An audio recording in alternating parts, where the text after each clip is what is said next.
যদি परमानंद माधवेर कृपा है, यदि जगत गुरुर कृपा है, मुखम करोति वचनम बोबार मुखे बाछालेर मतो कथा है। यदि गुरुर अयाचित कृपा है, पंगुं लंघयते गिरिम खोड़ा व्यक्तिगण गिरि पर्वत आरोहण करते पारेन। अर्थात गुरुर कृपा होले परे आपनि असाध्य साधन करते पारबेन। एजন্য प्रथमेই একটা गुरुर गान दिए शुरू करते चाই। श्री पदानंद ज्योति महाराज सोयाबीर सिद्धि आश्रमेर गुरु परम्परार प्रतिभू श्री पदानंद ज्योति महाराज ओनार लिखा एक अपूर्व से गुरु संगीत गुरु भजन। हरिबोल हरिबोल हरिबोल। स्वयं भगवान गुरु रूपे अधिष्ठान जीवेरी बंधन मोचन कारण। जीवेर बंधन जिनी मोचन करें, आमादेर संसारेर बंधन जिनी केटे देन, तिनी हच्छेन एकमात्र गुरु। गुरु के मने धन छिल्ली ना नेमो पतित पावन जिनी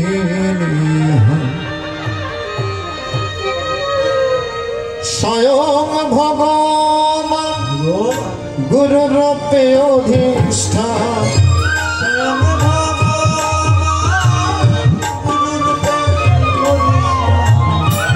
स्वयं भगवान गुरु रूपे अधिष्ठान।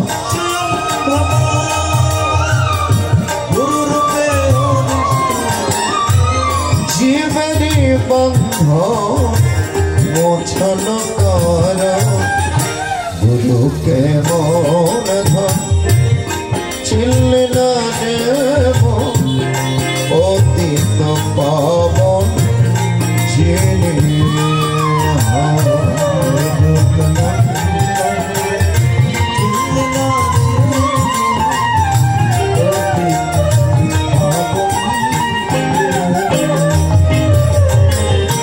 चिन्मय शांत सच्चिदानंद गुरु आत्मा गुरु सनातन।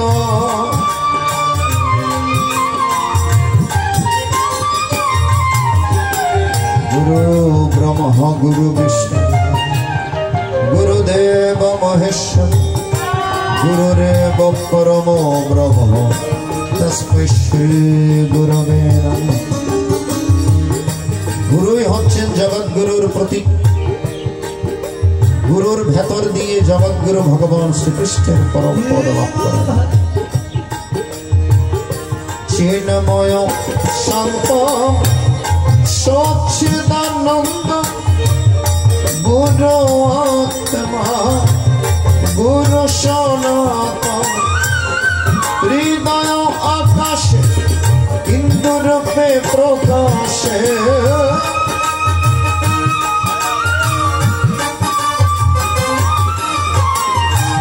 हृदय आकाशे इंदु रूपे प्रकाशे। जहर बीम ओमियकार। गुरु के मन धन छिल्ली ना नेमो पतित पावन जिनी।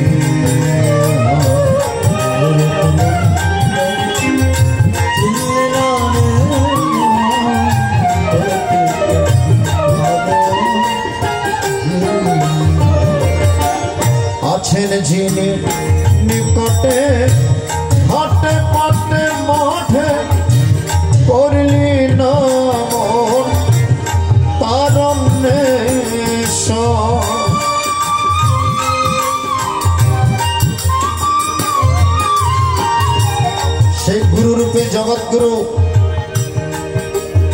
সর্বত্র বিরাজমান,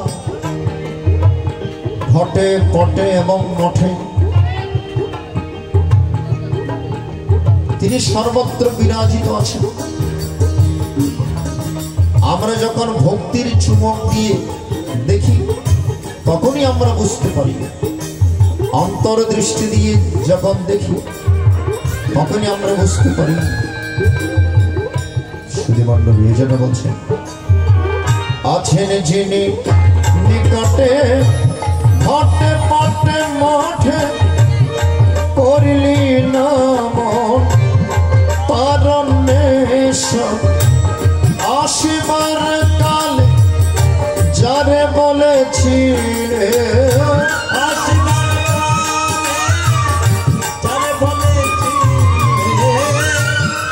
আসার আগে আমরা কথা দিয়েছি,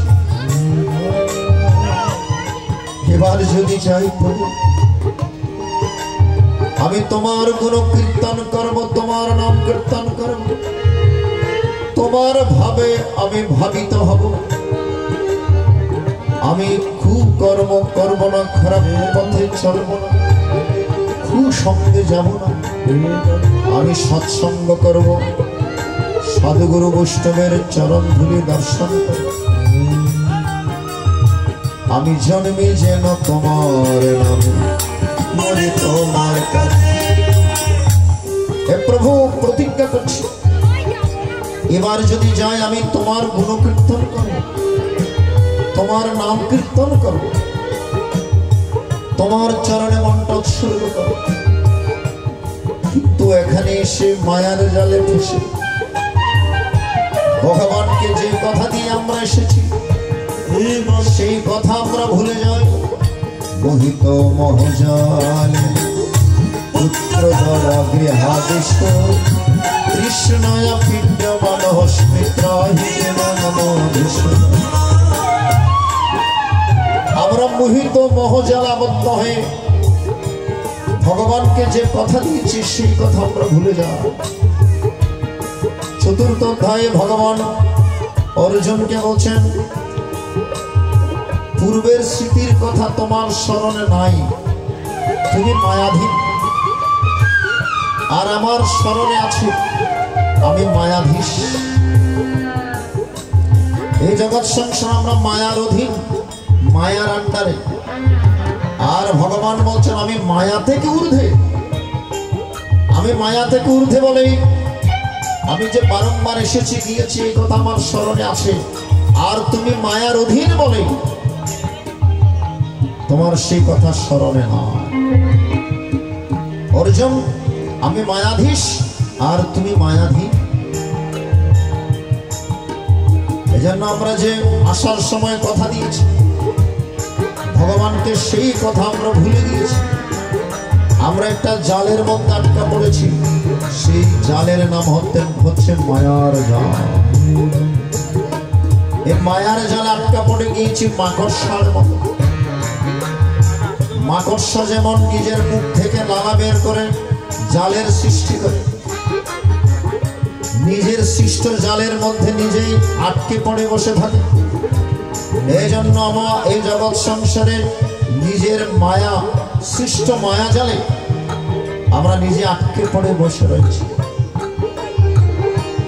আসিবার কালে যারে বলেছি,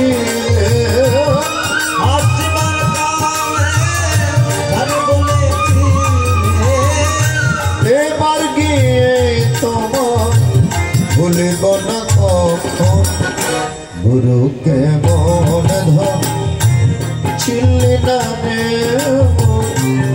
অতীত পাবন জেনে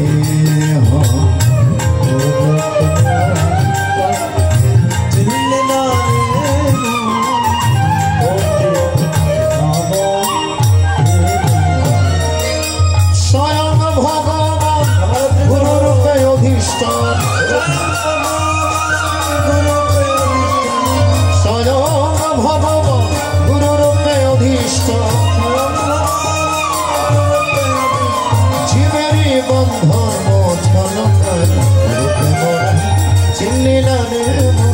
অমৃত পবন যিনি হন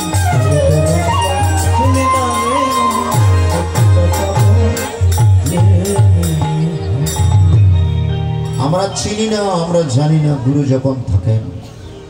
অর্জুন গীতায় ভগবানকে বলছেন, প্রভু আমি একটা দোষে দুষ্ট, সেটা কি দোষ? কার্পণ্য দোষ। কার্পণ্য দোষ উপহত স্বভাব পৃচ্ছামি ত্বং ধর্ম সম্মূঢ়চ্ছেতা ইয়স্বয়ং সন্নিষ্ঠিতং গৃহীতনমে শিষ্যস্তহং সাধিমন্তং প্রপন্ন। আমি একটা দোষে দুষ্ট, সেটা হচ্ছে কার্পণ্য দোষ। সেটা কি দোষ? আমি আমাকে চিনি না, আমি আমাকে জানি না, আমি কে, কি আমার পরিচয়, আমরা কি জন্য ধরাধামে এসেছি, আসলে আমার কি করণীয়। হে প্রভু, হে মাধব, সেটা আমি জানি না। তুমি আমার গুরু তুল্য, আমি তোমার শিষ্য, শিষ্যস্তহং সাধিমন্তং প্রপন্ন। সুতরাং গুরুর কাজ হচ্ছে শিষ্যের ভেতরে চেতনা সৃষ্টি করা, শিষ্যকে পথ দেখিয়ে দেওয়া। গুরুদেব তিনটি কাজ করেন। এক নম্বর কি? অসত মা সদ গময়। দুই নম্বর কি? তমস মা জ্যোতির্গময়। তিন নম্বর কি? মৃত্যুর মা অমৃতং গময়। প্রকৃত গুরুদেব শিষ্যকে তিনটি কাজ করিয়ে দেন। এক নম্বর কি বললাম? অসত মা সদ গময়। আমরা যখন বিভিন্ন কারণে অসত্যের পথে ধাবিত হই, অধর্মের পথে ধাবিত হই, তখন গুরুদেব উপদেশ বাণী প্রদান করে আমাদেরকে অসত্যের পথ থেকে সত্যের পথে পরিচালিত করেন। কারণ ভগবান আমাদেরকে একটা সুন্দর পথ দিয়েছেন, সত্যের পথ। ট্রেনের রাস্তা দেখেছেন? ট্রেনের রাস্তা, রেল বিট, দুইটা সমান্তরাল বিটের উপর ট্রেন চলে, ঠিক কিনা? একদম সমান্তরাল সোজা। চলতে চলতে যখন ট্রেনের যে কোনো একটা বগি লাইনচ্যুত হয়ে যায়, তখন সমস্ত ট্রেন অ্যাক্সিডেন্ট করে, নাকি? এই জীবন নামক রেলগাড়ি ভগবানের দেওয়া সত্যের পথে চলছে। চলতে চলতে যখন আমরা লাইন থেকে বিচ্যুত হয়ে যাই, অসত্যের পথে ধাবিত হয়, তখন জীবন নামক রেলগাড়ির অ্যাক্সিডেন্ট ঘটে, এই মানব জীবনের অধপতন ঘটে। এজন্য গুরুদেব কি করেন? অসত্যের পথ থেকে আমাদেরকে সত্যের পথে পরিচালিত করেন। অসত মা সদ গময়। দুই নম্বর কি করেন? তমস মা জ্যোতির্গময়। তমস মানে অন্ধকার, সংসারের অন্ধকারময় জগৎ আমরা রয়েছি, তমসাবৃত জগতের মধ্যে আমরা রয়েছি।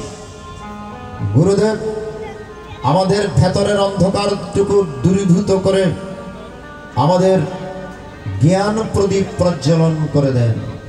এজন্য গুরুর কাছে আমাদের প্রার্থনা, ওরে অজ্ঞান তিমির হে গুরু নাশ করো, জ্ঞানাঞ্জন নয়নে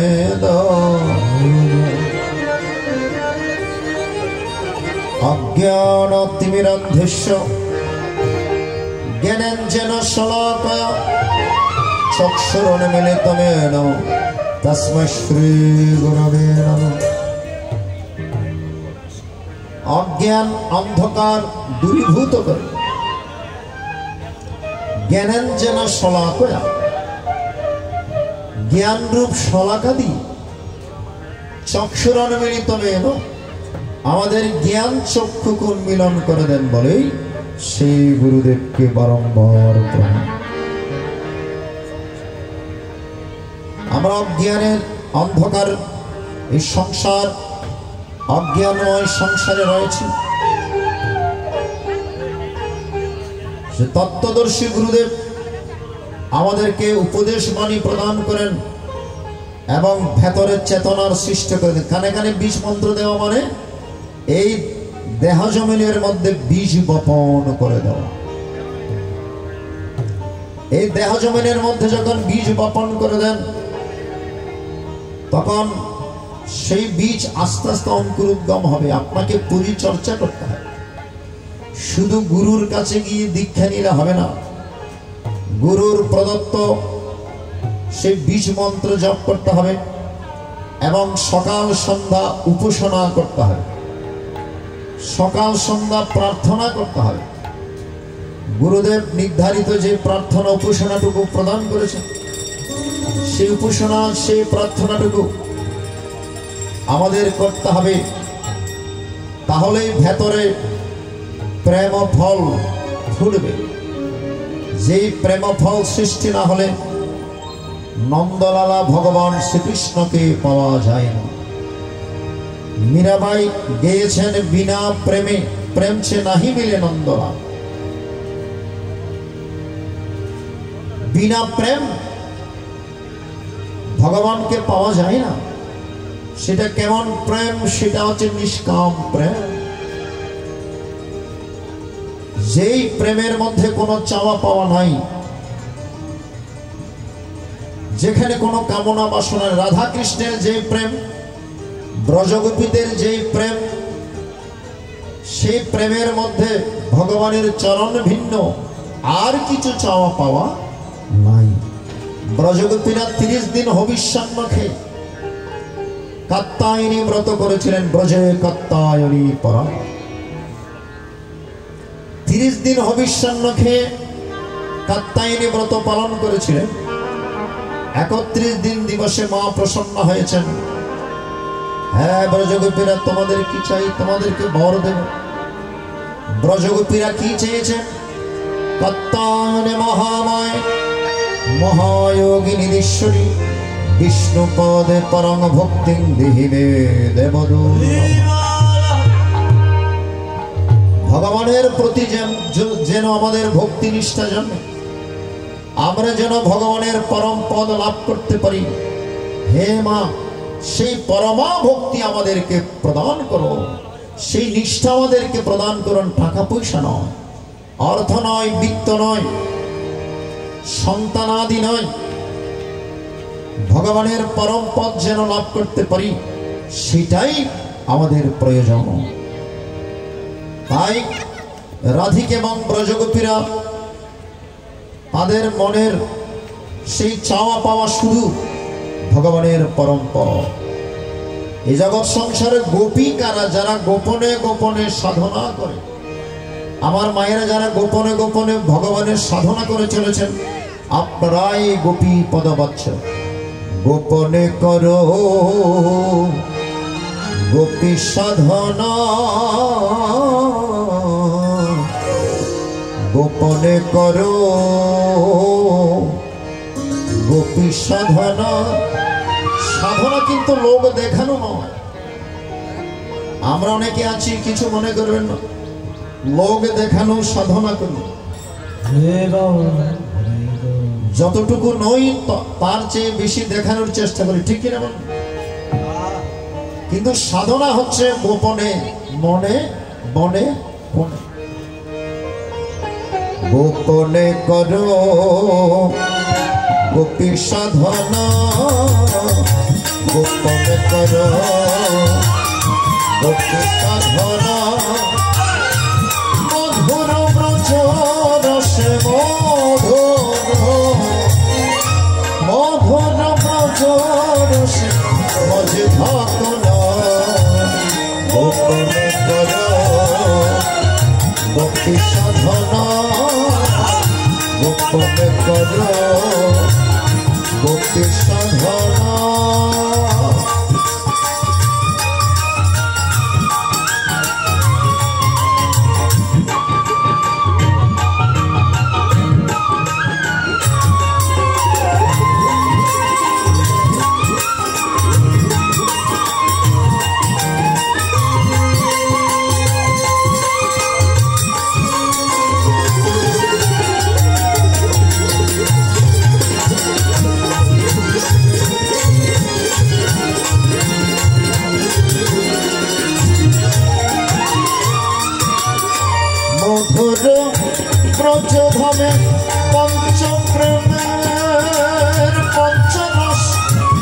মাধুর্য আর কান্তা রসে মদন মোহন হলেন বশ।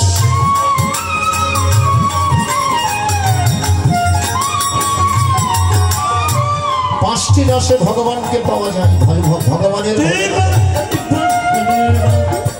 শান্ত দাস্য সত্য বাৎসল্য মধুর, এই পাঁচটি ভাবে ভক্তরা ভগবানের ভজনা করে। শ্রেষ্ঠ ভাব হচ্ছে মাধুর্য ভাব।